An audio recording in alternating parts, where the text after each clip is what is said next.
Delicious meets nutritious in the snack that packs a real protein punch. Wonderful Pistachios. Each 1-ounce serving of Wonderful Pistachios has 6 grams of protein, giving you over 10% of your daily value and making Wonderful Pistachios one of the highest protein nuts. But perhaps more than that, I love all of the flavors they have. Their sea salt and vinegar ones are my favorite when I'm craving that flavor but want to keep it healthy. But that's just the tip of the iceberg. Wonderful Pistachios come in a variety of flavors, like chili roasted, honey roasted, smoky barbecue, and jalapeno lime, perfect for enjoying with family and friends or taking them with you on the go. Whether you're a pistachio purist who loves cracking open every nut, or you prefer the convenience of no-shells pistachios, Wonderful Pistachios has got you covered. Grab Wonderful Pistachios and elevate your snacking game today. So fill up with a healthy snack when hunger strikes. Visit wonderfulpistachios.com to learn more. That's wonderfulpistachios.com. This is Optimal Health Daily, episode 2610. Cardio for Weight Loss, Everything You Need to Know, Part 1 by Deen of JCDfitness.com. And I'm your host and personal narrator, Dr. Neil. Hey there, happy middle of the week Wednesday, and welcome to another edition of Optimal Health Daily, where I read some of the best blogs covering health and fitness, just like an audiobook, and always with a bit of my commentary at the end. Now, like I said, it is the middle of the week, and like I do every Wednesday, I like to share a little bit of inspiration with you. So with that, here we go. Quote, "If you want love and abundance in your life, give it away." Mark Twain. Now, today's post is a bit longer than what I typically narrate, so whenever that happens, I'll read the first half today and then finish it up for you tomorrow. So with that, let's get to part 1 and optimize your life. Cardio for Weight Loss, Everything You Need to Know, Part 1 by Deen of JCDfitness.com. Is cardio the best form of exercise for weight loss? The answer will largely depend on your goals, wants, and needs, but we'll cover every possible question you have to make an informed decision. It's common to think that cardio automatically equals fat loss, but it's not the case at all. In fact, while doing some extra cardio can be helpful, it can also hurt our ability to recover from weight training and can even make us hungrier. And being hungrier causes us to eat more, which will stall fat loss efforts in a hurry. There are 2 different ways of doing cardio, so let's quickly cover those. Types of cardio: aerobic and anaerobic. To understand what cardiovascular training is, you should know the 2 types. Aerobic means it requires oxygen. When you imagine aerobic activity, think long duration or distance. This is your traditional type of cardio exercise. Most people doing this type of exercise are biking, jogging, rowing, running, hiking, or using the stair stepper or elliptical machines. This type of cardio can be done for extended periods of time without much need for a rest. Any type of activity you can sustain for longer than about 45 to 60 seconds could be considered aerobic in nature. You'll work up a sweat, muscles will be warm, and your heart rate will increase and remain elevated during exercise. Aerobic exercise typically relies on fat for fuel at these lower intensities. And then there's anaerobic, which doesn't require oxygen. When you imagine anaerobic activity, think quick, short bursts of high-intensity activity. This type of training is for experienced exercisers due to the level of intensity it requires. Most doing this type of cardio are sprinting, lifting weights, or doing high-intensity movements to improve their speed or quickness, such as jumping or skipping.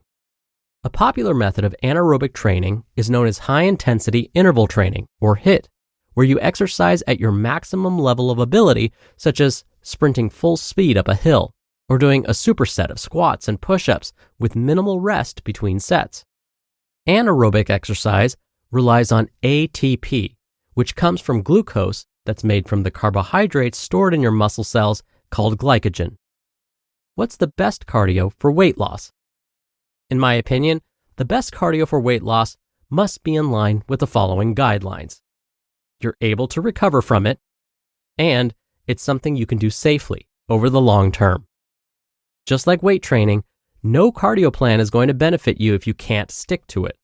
High-intensity interval training is amazing for fat loss, But it is similar to weight training in that it requires a longer recovery period than something like walking. So depending on your personal goals, the type of cardio will vary. However, for most people, I think a good dose of regular walking each week is a good place to start. High-intensity interval training is a great option for burning fat, but it poses a risk for injury if you're inexperienced. And if you add it on top of your weekly weight training, it can limit your ability to recover fully, which might result in strength and muscle loss over time. So if you decide to use high-intensity interval training in your program, it's best to fit it in on a day you're training, so you're able to maximize your rest and recovery days. If you wanted to incorporate high-intensity interval training into your exercise plan, you would do these sessions on a lower body training day right after your workout. This way you can still reap the benefits of this intense training without it cutting into your ability to recover on off days. How to assess if high-intensity cardio training is for you. To determine if intense cardio training will help your weight loss efforts, let's look at the cost-benefit ratio. The benefits. Efficient. It does burn a high amount of calories in a short time period. And it's good for muscle maintenance, similar to weight training. The costs. The risk of injury. It's easier to injure yourself with intense sprinting and other forms of interval training. And it's hard to recover from. If you do too much high-intensity work in a short period of time, it can be hard to recover adequately from workout to workout. At the end of the day, you have to make a decision as to whether or not intense cardio training is a good fit for you on a personal level. Why cardio works for weight loss. To put simply, cardio training burns calories. The more active you are during the day, the higher your metabolic rate. Cardio is a form of activity, just like weight training, playing sports, or dancing.